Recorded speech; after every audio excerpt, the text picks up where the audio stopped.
The cyclic exchange of carbon in nature is key to regulating the temperature and life on our planet. Disrupting this complex balance leads to changes in our ecosystems and the climate. In 2019, human activities emitted around 43 billion tons of CO2 into the atmosphere, 10 times more than 100 years ago. Photosynthesis alone is insufficient to balance such high emissions. We must find ways to capture CO2 from the atmosphere and use it efficiently as a feedstock for valuable products.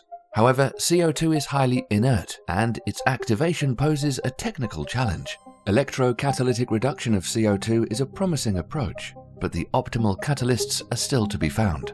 In their article in Natural Sciences, Professor Roithova and co-workers report a way to tune CO2 reduction activity of an iron porphyrin cage using host-guest interaction. The big picture of this story is that we wanted to investigate how 3D architecture of catalysts affect the reaction.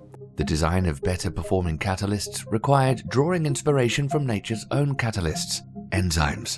And enzymes, they have sophisticated catalytic pockets that have optimized electrostatic potential so that they selectively bind the substrate and selectively transform it to products. And with this cage catalyst, we basically mimic the same chemistry. So we optimize the electrostatic potential of the catalyst so that it binds selectively CO2, and it also accelerates its selective transformation to CO.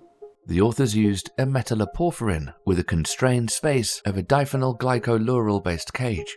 The oxyethanol-oxy spaces could serve as crown ether-like coordination sites for alkali metal ions, particularly potassium ions. The calculated electrostatic potential of the ion cage hosting 2 potassium ions showed a polarized reaction pocket that might assist in reducing CO2. Comparing potassium ions versus tetrabutyl ammonium ions in cyclic voltammetry demonstrated the predicted host-guest chemistry effect. The coordination of potassium ions to the ion cage catalyst changes its electronic properties and decreases the energy demand for CO2 reduction. Experiments with the immobilized catalyst in water showed superior selectivity for CO2 reduction and enhanced activity at a lower energy cost due to hosting the potassium ions. The authors also developed a unique approach to get insight into the mechanism of this host-guest mediated CO2 reduction at a single molecule level. So we had some hypotheses how the reaction proceeds, but we wanted to isolate the intermediates and study them spectroscopically. And the big challenge was how to do it. And for that, we had to develop a coupling between electrochemical cell and mass spectrometry in order to transfer these intermediates to mass spectrometer.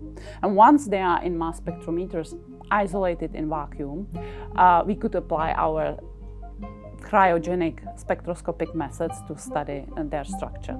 The spectroscopic experiments showed details of the stabilization of the intermediates by interacting with potassium ion guests at the molecular level.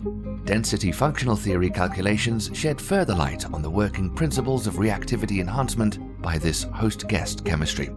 And I hope that this study that shows the principles how to make CO2 reduction more efficient can lead to a design of a material in future that will use similar principles, so that would use also host gas chemistry to optimize the potential in which we will reduce CO2. To learn more about this study, please visit the Natural Sciences website.